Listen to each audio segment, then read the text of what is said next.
Okay guys, so it is finally done. So I put the lining in also, the brown lining. And this is what I was saying when you do the fold over method. So it is done. Look at Gino. He always goes doing this. See this? Why you do this? Huh? Want to say hi? Gino, say hi. Okay. Have a seat.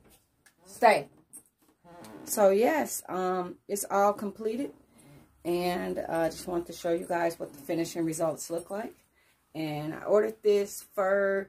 I got it off of eBay. So just put in fox fur. So I hope this helped you out a lot. So this is, the back. So, yes. So it's all done. Thank you guys for watching. Bye-bye.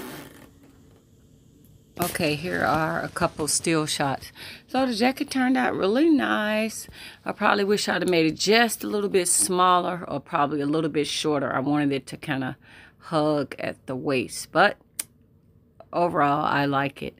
And yeah, so the other videos will help you guys if you guys decide that you want to make this.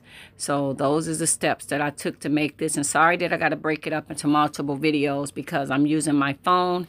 I'm not using a camcorder or anything. Okay, guys, you guys have an awesome day and happy sewing.